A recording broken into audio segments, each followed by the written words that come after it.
Isang dalagita na itatago natin sa pangalang Angel ay isang estudyante na nag-aaral sa Jose Rizal ang nabiktima ng hacking at identity theft. Truth or dare? Marunong ka mag-hack ng account? Oh, bakit? Kay Angel. Si Angel ay palakaibigan na estudyante. Angel po, napakasipag at bait po niya na bata. Pagdating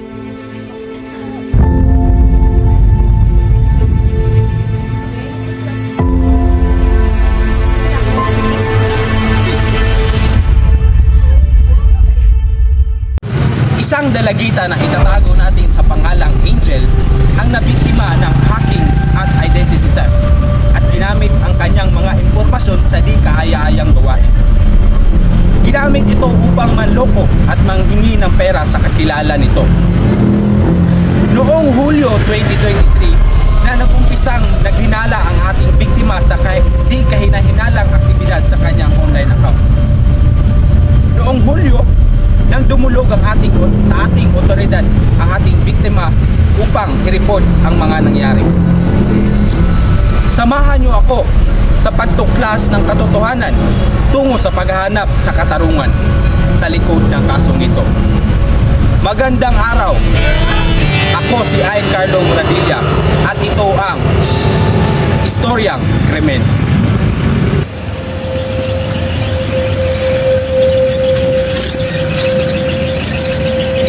Si Angel ay isang estudyante na nag-aaral sa Jose Rizal Memorial State University, Dipolog Campus. Ayon pa sa kanyang mga kakilala, si Angel ay mabait, matalino at palakaibigan na bata.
Si Angel ay palakaibigan na estudyante at maraming nakakakilala sa kanya dahil na rin sa kanyang kabaitan at katalinuhan.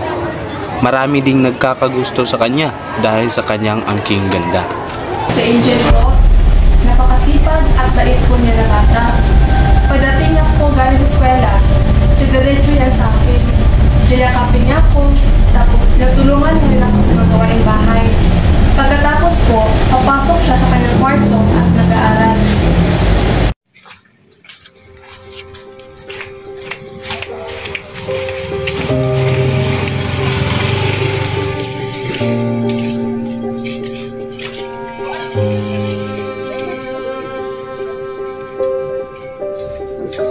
Ma?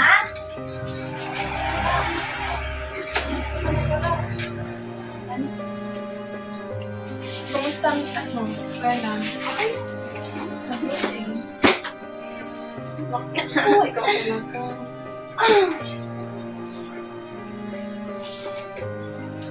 Pasok mo na po ako.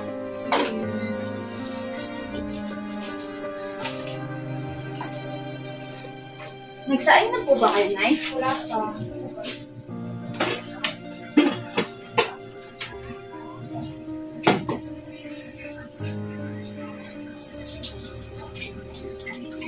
Alam niyo ba na yung taas ng score ko sa PA namin? Mabuti na. Tapos may kaklase kami. Maliit ng score niya. Bukawan niya. Kasi di siya kasi nag-aaral eh.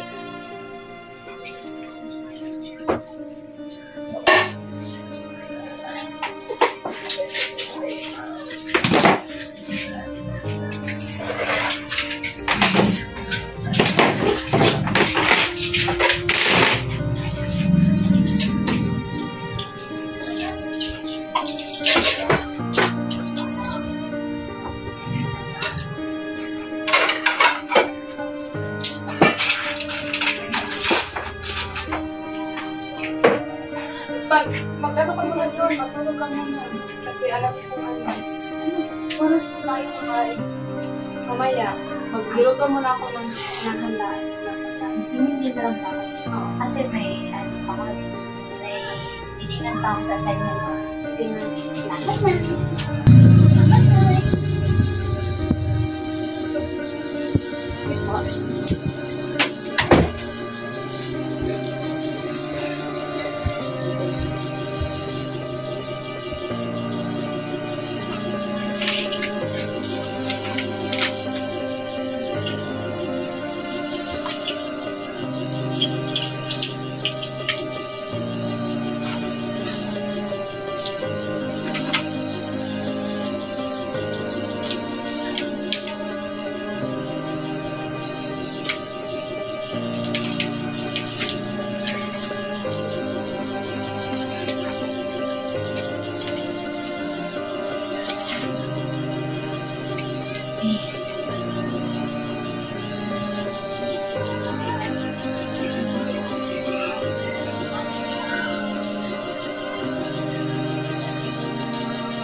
Si Angel ay lumaking masipag sa pag-aaral. Mula elementarya ay marami itong mga awards sa kanyang mga paaralan. Kahit lumaki siyang walang ama, hindi ito naging hadlang sa pagkamit sa kanyang mga pangarap. Nak, yung baon mo, huwag kalimutan ha. Mag-aral ka na mabuti. Opo, Nay. Para makapagtapos ka ng pag-aaral. Si nanay, walang natapos. Mahirap ang buhay pag wala kang natapos. Lahat ng mga tao, dinadawit ka. Dinadawit ka. Kaya huwag kang gumaya sa nanay mo, ha? Wala na yung pagsisikapan yung pag-aaral. Mag-aral ka na mabuti. Para mabili mo yung mga gusto mo.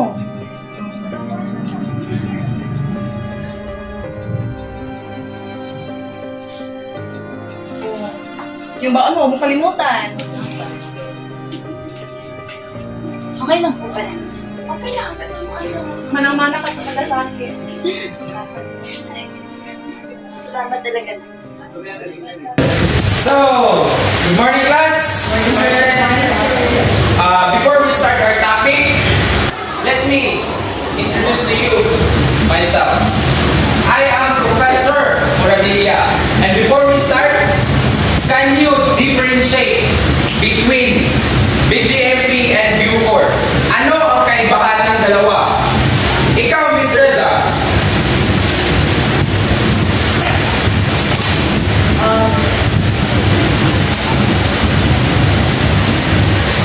Ano?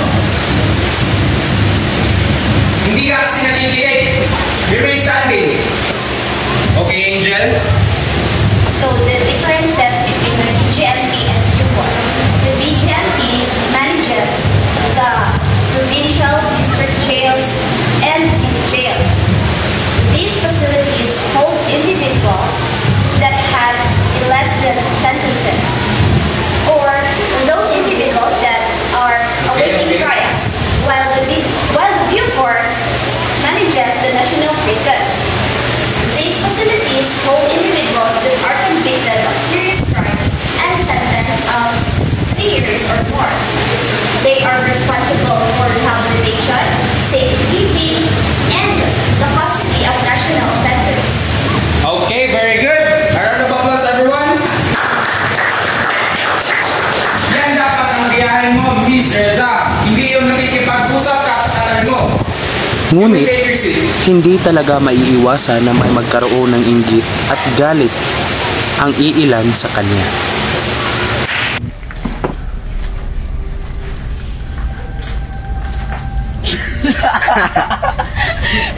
Truth or dare? There? Di ba marunong ka mag-hack ng account? Oh, bakit? I dare you to hack the account of someone I know. Ano? Kailangan ko bang gawin yan? Siyempre, pero yan na lang kung hindi mo kaya. Di wag mong gawin. Di wag ka na rin sumama sa amin. Sige na nga. Sino ba? I mean, kanino bang account ihack ko? Kay Angel. Ayon sa ating suspect, itatago natin sa pangalan Jan. Dare lang daw ang kanyang ginawa. Ngunit, hindi naman tama ang dare na ginawa ng kanilang kaibigan. Dahil isa itong paglabas sa ating batas.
tayo.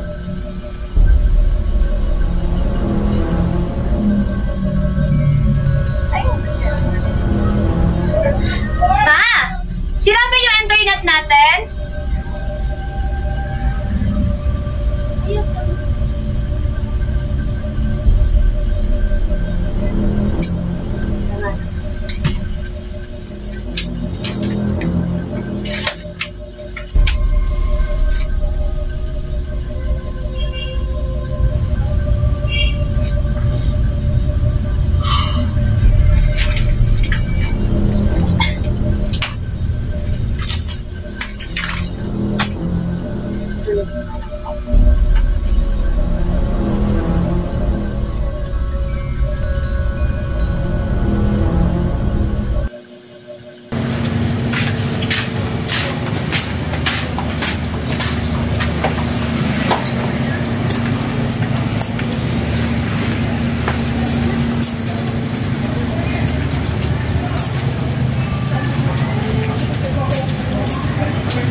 kagabi, nasisip lang ng mama mo.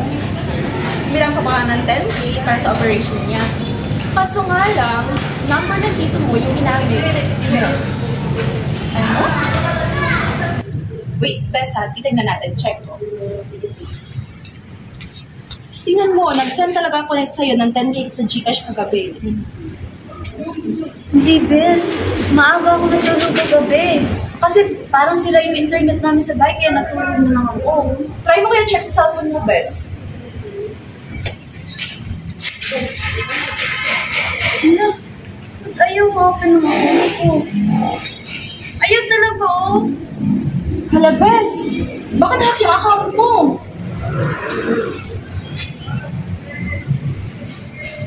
Ano gagawin ko? Ang maganda gagawin, pupunta tayong police station, magsusumbong tayo. Tara!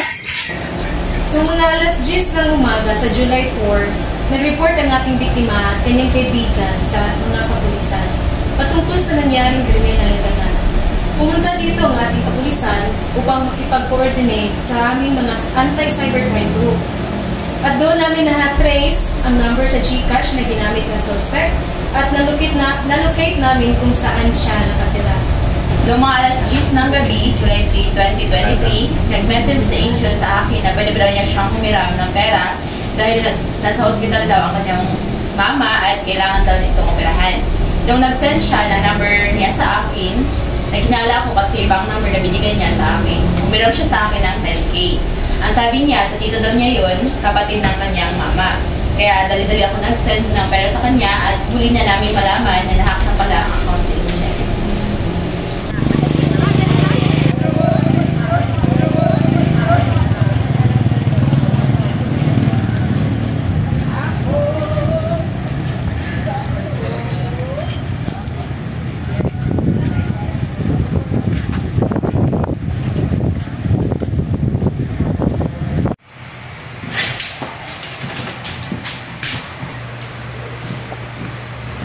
Good morning, ma'am. Good morning. Ito muna kayo.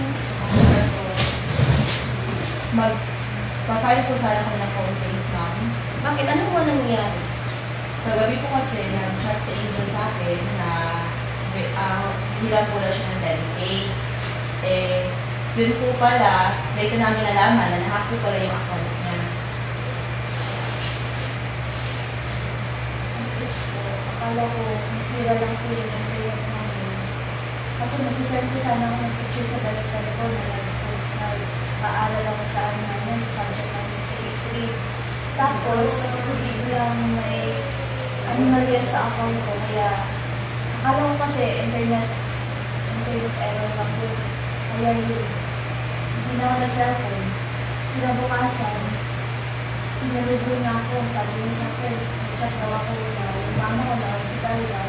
Eh, ang aga lang natulog ko yung nanay, kaya hindi talaga totoo yun. Tsaka hindi ako yung ginamit ng account ko yun. Binahagi niya sa ating otoridad ang nangyari.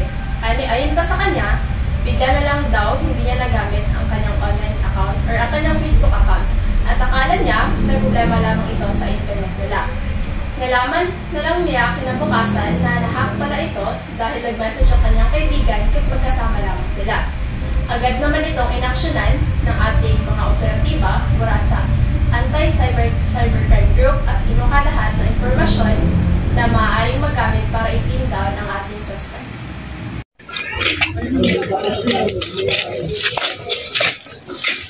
Ano yung 10K? Okay lang sa akin yung 10K, bes. Makikita ko lang ito. Oh, ikaw ka lang? Ay, yung account ko, bes. Okay lang sa akin yung 10K. Huwag ka na mag-aalala doon. Ako na mag-aalala. Nay, kayo po kanina. Oh, bakit ka malungkot? Ano nangyari sa kanya? Kasi, kagabi po kasi tita, nag-chat si Angel sa akin. Sabi po niya, nasa hospital ka daw po. Tapos, humiram siya ng 10K, pambayad po daw sa hospital bill. Eh, late na po namin nalaman, nahack po daw yung account niya. Naku! Hindi ko na po alam kung ano gagawin ko, Nay. Baka mag-post siya ng mga malalas mong litrato. Tapos, baka manloko pa siya ng ibang tao. Naloko na nga yung best friend ko na eh. Huwag kang mag-alala. Gagawa natin ng paraan. 10K niya, sayang yun. Okay lang yun. Makikita yun, bes. Lumipas ang ilang mga araw, nahanap at nalaman ng ating mga kapulisan kung sino ang nasa likod ng krimen. Agad silang nagkandak ng operasyon upang hulihin ang nasabing sospek.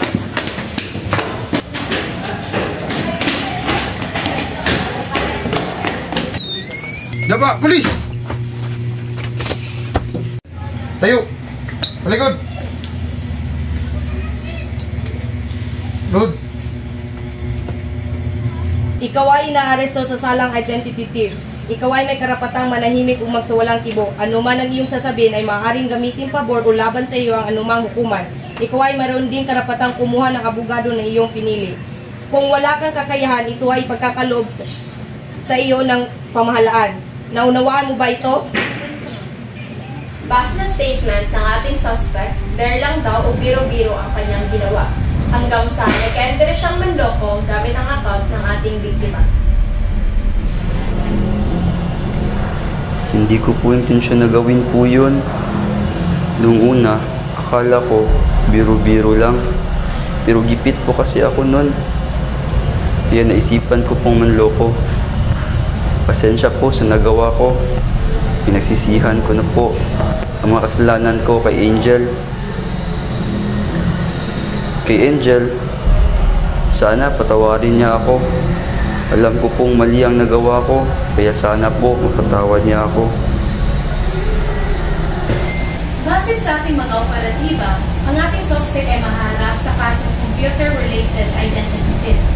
Base sa ating batas na Republic Act 10175 o Cyber Contravention Act of 2012, maaari siyang mahatulan ng pagkakulong mula 6 na taon hanggang 12 taon. At maaari din siyang magbulta ng 200,000 pesos at hanggang 1 million pesos. Ano ang masasabi mo sa ating suspect? Sana napagtanto niya ng paulit-ulit na mali at hindi kailanman naging tama ang panloloko niya ng ibang tao. Hindi man niya ako nasaktan sa pisikal, pero ang laki naman ang napinsala niya sa pagkatao ko. Sana pagsisihan niya at natauhan siya sa kulungan. Since maraming mga tao ngayon ang gumagamit ng online o Facebook account, anong mensahe mo sa kanila? Dapat nilang hipitan ang kanilang mga passwords sa social media para hindi ito makamuliso. At importante talaga na masiguridad ang mga accounts natin para hindi ito basta-basta mapasok ng mga hacker. Nahuli man ng ating mga otoridad ang salarin ng krimeng ito, ngunit nag-iwan ito ng trauma sa ating biktima. Nagsimula sa biruan at nag-udlot sa kasamaan. Hanggang sa susunod na kabanata, para sa patuloy na pagtuklas ng katotohanan tungo sa paghahanap ng katarungan. Ako si Ain Carlo Muradilla para sa Istoryang Krimen.